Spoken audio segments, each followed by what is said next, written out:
Thank you for joining us.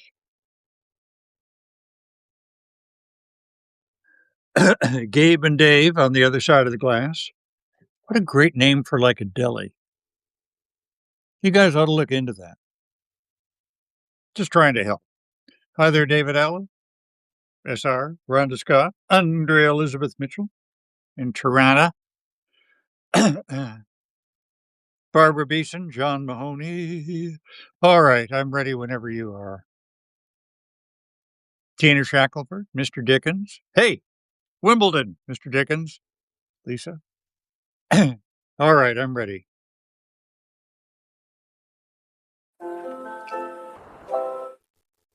Soccer fans visiting the U.S. for World Cup matches seem to be delighted by American friendliness and dazzled by the way our highways roll from skyscrapers into wide open spaces, abounding with monster trucks, big box stores, big gulp drinks, central air conditioning, and ranch dressing. Elsa Thora, a visitor from Sweden, wrote in what's become a widely circulated post on X, Europe, we need ranch ASAP.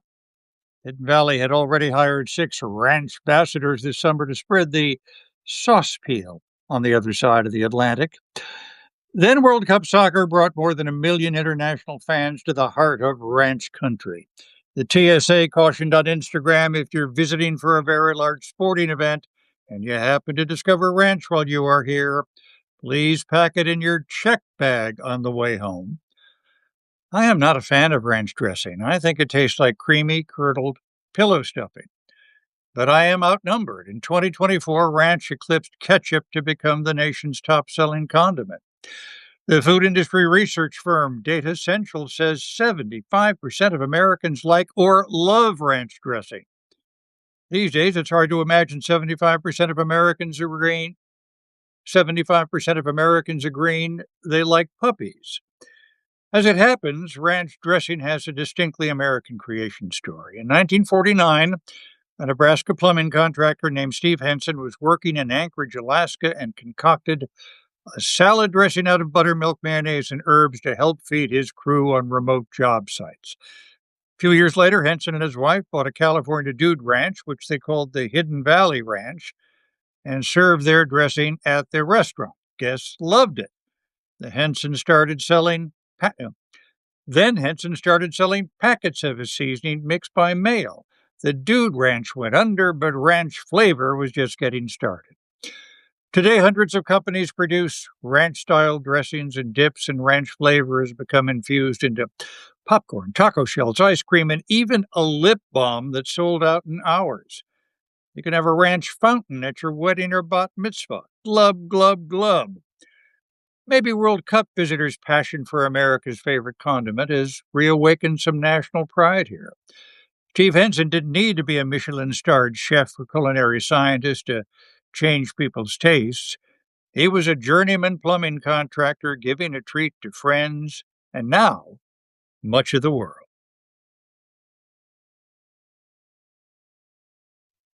A heartwarming tale of ranch. Heart-clogging tale of ranch, says Gabe, yes. Linda Grimm on our feed said she's Team Ranch. Hi there, Wendy Richardson. Good to be with you. Ooh, SR. That's hilarious. So now we are going to be doing show billboards, I believe. An ode to dressing. All right. Let me see if I can show you. Hi, Mar. Hi, Massachusetts.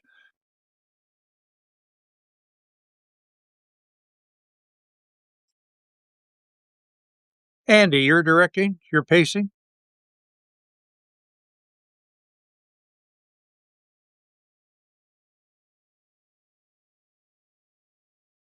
I think doing billboards is a fine idea. Yeah.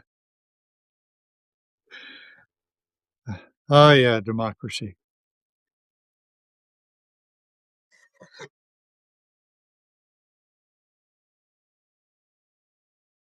Hmm.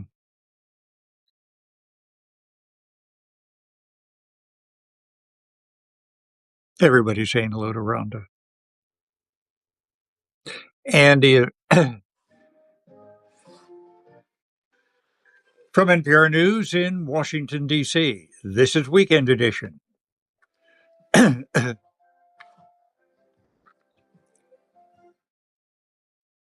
Scott Simon. This hour, scenes from the ground after Venezuela's devastating earthquake. Ron Elving on the weekend politics. Then Bible passages now to be required in Texas school curriculum. And Mary Beard, the distinguished teacher of classics and why it still pays to look into ancient Greeks and Romans today. They all there. You read James Joyce's.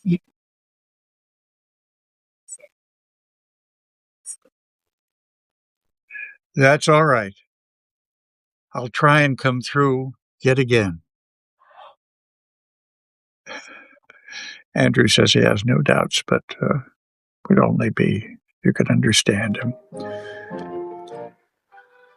From NPR News in Washington, D.C., this is Weekend Edition.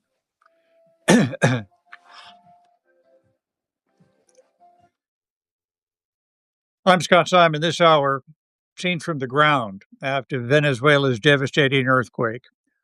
Ron Elving on the weekend politics. Then Bible passages now to be required reading in Texas school curriculum. And Mary Beard, the distinguished teacher of classics, on why it still pays to look into ancient Greeks and Romans today. Can't ignore them. They all there. You read James Joyce's Ulysses. Couldn't have done that without the Odyssey. You look at the Coen brothers, oh brother, where art thou? Can't do. Or without our newscast. Oh, sorry. Trying to be cute and I lost up the sorry. All right.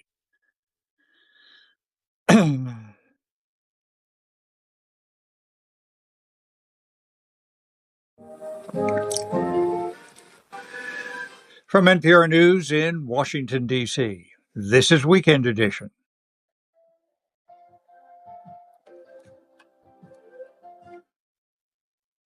I'm Scott Simon, and this hour, scenes from the ground after Venezuela's devastating earthquake.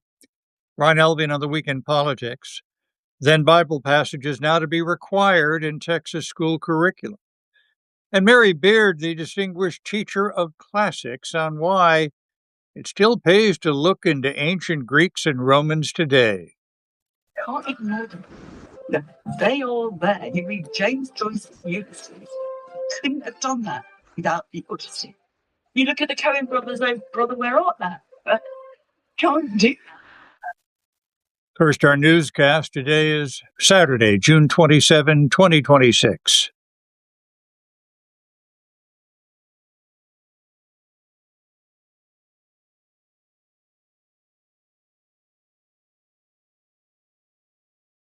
Now, I see the transcript in here. I don't see that the clip has actually been added.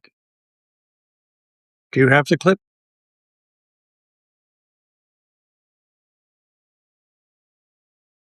Thank you, Andy, because I just want to, if I have to adjust the script, I should.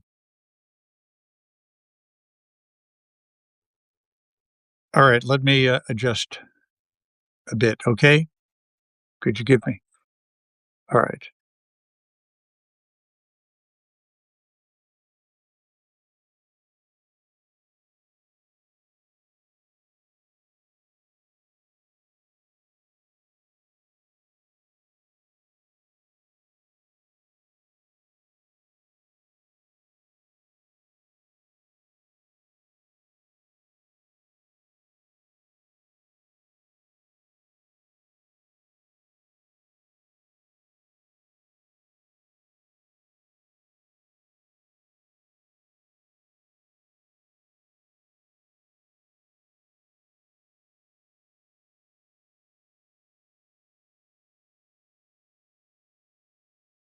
All right, I'm ready whenever you are.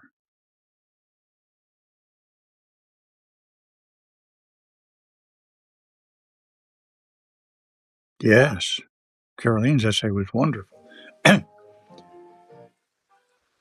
From NPR News in Washington, D.C., this is Weekend Edition. I'm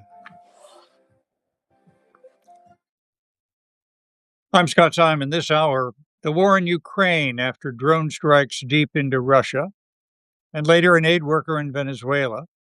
Scott Eastwood on his new World War II drama, and then George Washington. We have a government by the people, for the people, is really absolutely astounding. And we just need to make sure that we inform the populace. And that is really a George Washington interpreter. America's 250th anniversary is boom time for actors in powdered wigs playing the man on the dollar bill. First, your newscast. It's Saturday, June 27, 2026. Thank you. Hi there, Joe Hussey. Good to see you. And now our page. Those of you who don't know, I do a page over our in-air house paging system, which doesn't get used much anymore. But it's, I hate to say it, that I give into superstition, but I take what Ernie Banks used to say during the worst years of the Cubs and say it's a beautiful day for a ball game. Let's play two today. That's kind of a mantra for our show before we go on the air. So let me try it.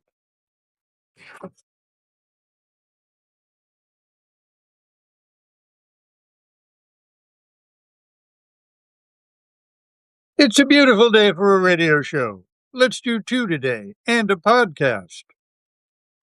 Right you are, Stuart. Tradition. So, you've heard what we have coming up on the show. Our local public stations are going to be joining you, bringing you our program in about 17 and a half minutes, I would say. And it's very good to be with you. They're doing important work at a very important time. And we're very glad to be with you in these important times. So thank you very much for being with us, and hope to have you along this morning. See you later. Take care. Bye-bye. Oh, SR, please be careful.